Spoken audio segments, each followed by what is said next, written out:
What's up, y'all? This Lil WB of Slab OGs TV back at again, another Slab History 101. Today we're gonna talk about the North and the South beef.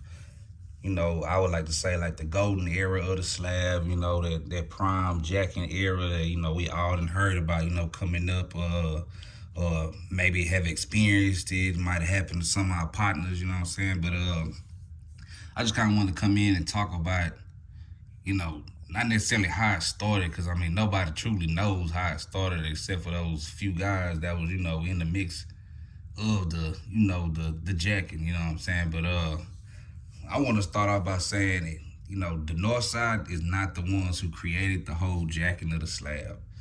I always talk to OGs from Harm Clark, and it'd be a different debate between if South Park started the slab, if Harm Clark started the slab, but a lot of OGs, in their 60s, you know what I'm saying, 50s, late 50s, all of them tell me this from Harm Clark, that in their words, that the slab started in Harm Clark, which I'm starting to kind of realize it is a fact, you know what I'm saying? And a lot of them always tell me that before the dope game in the 80s, like they really cranked it up, you know what I'm saying? And the normal hustle in all the hoods, you know what I'm saying? And Harm Clark was the jacking, you know what I'm saying? Not just necessarily cars, slabs. A lot of them always tell me that before the dope game hit in the 80s, the normal hustle in the hood and pretty much anywhere in the city was auto thefting. That was like kind of like the main thing. Like I said on the past interview, I think it was a Smitty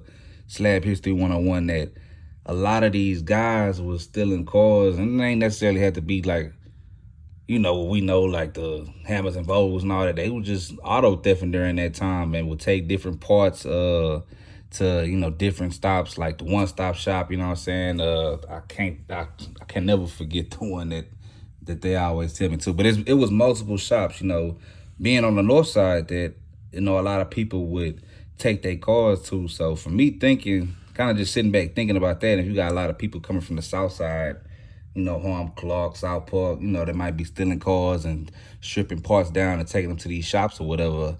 I mean, I would imagine that the north side was kind of like where you would take your car to. Like that was like kind of like a big hustle on the north side, that you had people at these shops making a lot of money off people in the city stealing cars, you know what I'm saying?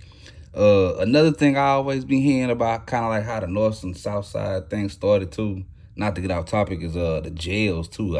I guess you could say that the north and the south beef, from my understanding, necessarily didn't start from like the 90s that we know, the screw tapes and the Swisher House tapes. It was really before that. I mean, you had Astro World back then, you had the jails, people in the jails, they be from this side of town and they acted a certain way. And like the Harris County jail, you had people from the north side might be in there, people from the south side, but you're gonna always know those people in your area. So you had kind of like the south side and north side, clicked up in the jails. So that's another, theory that I guess you could say that where the beef kind of started from. But like I said in the beginning, I'm not really talking about how it started. I'm just kind of trickling down just so you can kind of see the history of everything. And then you got the 90s.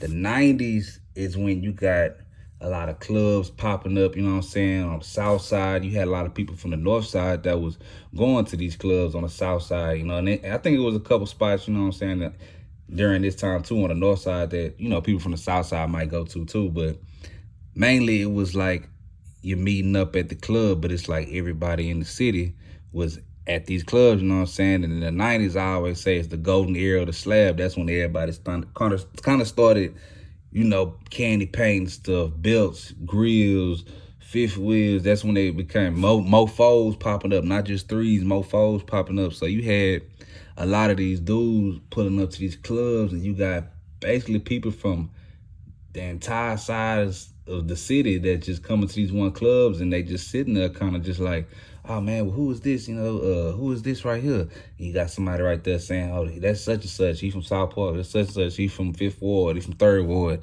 And then you had guys that would basically follow you home and pretty much learn your route. like learning your route. How do you get to the crib? What ways do you take to the crib? Do you have a garage? Are you in an apartment complex? You know, they're gonna follow. They might follow you for like a month, a week. You know what I'm saying? Just to learn your routine, just to get those wheels. So, and then you got to think about it too during this time too. I say that in the 80s, it's my personal opinion. It's me just kind of studying it. I say in the 80s, of course, you had the slab, you know, the 83, 1984, 85. You had the elbows, you know, out during this time. But at the same time, it was still like an underground thing. It was more so like a friend group that, oh, these is what this is. A lot of people still didn't see a lot of those wheels in the 80s and didn't really truly understand what it was, the importance of them, how rare they were.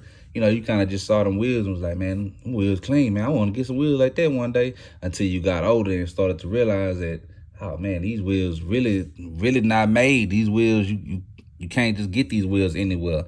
That's when I say in the 90s, that's when it became, okay, these wheels are real sought after. We understand at this point that we can't get these wheels nowhere. So the only way we can get them is to take them off the streets, you know, take somebody off the slab, you know. And I wanted to talk about the neighborhood Rosewood. I talk to OGs from Rosewood, and they always say, like I said about Harm Clark, you know, they hustling in the neighborhood during the early times was auto thefting.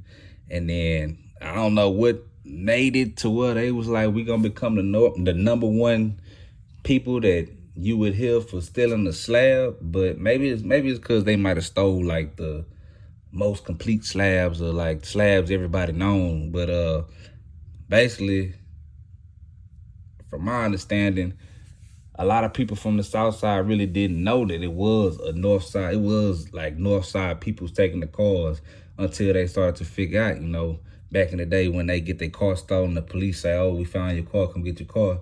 And they would find it in Rosewood, burnt up, North Side scratched on the side of it, you know, say having Rosewood scratched up on the side of it.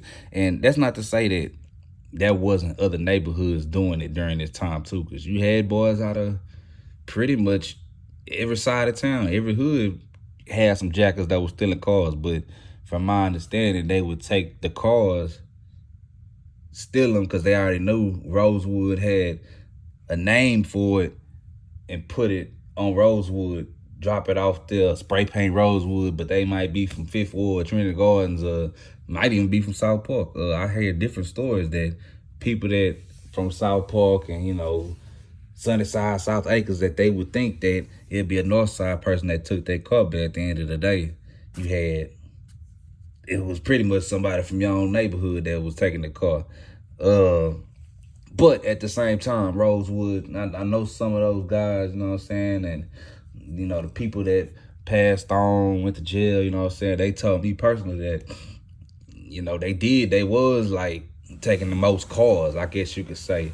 And I ain't gotta say no names, nothing like that. Y'all pretty much already know the names, and, you know, other interviews that I done did with people that talked about them. But, you know, those cats, you know what I'm saying, they was real ruthless with it. I hear stories that they used to go to the junkyard back in the day and literally have a stopwatch and press and see how fast they can crank a car up without doing this and without doing that, who could crank the fastest and all that. So I would say that if they did have that name, it wasn't for no reason that they didn't have the name of, you know, being a Jack Boy Century, you know what I'm saying, when it came to the slab. And, you know, a lot of people during this time that was stealing the cars, they would steal your cars and would ride on them and everything. But really, it we gonna steal your car, strip it down, and sell it.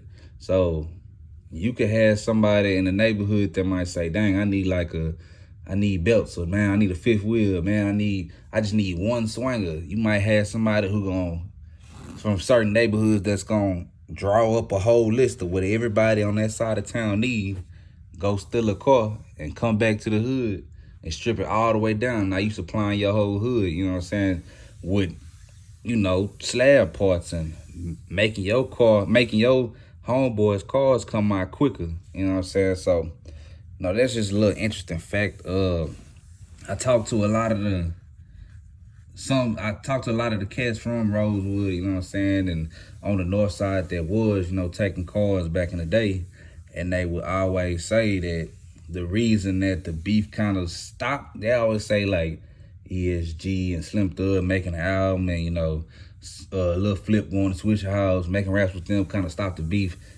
I wouldn't really say that, because from the horse's mouth, they say the reason it kind of stopped was because they all went to jail during that time, man.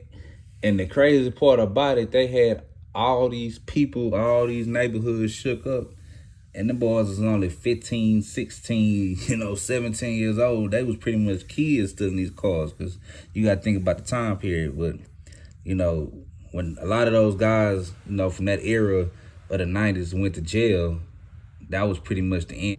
But then you had Texas While Wheels come and change the game, you know what I'm saying, in 06 when they started producing the wheels, in mass production, to where you can go to these certain people. You can, go to Two Brothers and get your wheels, you know what I'm saying, get your wheels put on. But at the same time, you still had that mentality of the 90s, early 2000s that was still in there, to where people was still kind of like, I don't know, like, I don't know if people still on that taking the wheels and stuff like that, which they still was doing it at that time too, but it had died down. And then once people started to realize that, we can really go buy these wheels, we ain't got to hunt for them no more, that's when things started to change, for the better. So, so man, thank God for Texan Wild Wheels, because they the reason why people can ride wheels now and feel safe. Even though a lot of people say a lot of people that's riding right now couldn't ride back then. I mean, hey man, it's a new day and time, you know what I'm saying? What we always gonna respect, the past and everything that all the OGs went through from the North and the South, because it was a lot of bloodshed, it was a lot of, people losing money, people gaining money, it was a crazy time. But it's not for me to glorify it, but I'm just, giving y'all history. It's a part of this culture, it's a part of the history. If you riding wheels, you gotta kind of know about that history of the North and the South beef, so that's just my little take on it, my little thoughts. And y'all subscribe to the channel, y'all like, comment. I got a lot more things coming for y'all in the near future. I ain't gonna really say too much, but y'all stay tuned every Monday and every Friday at 12.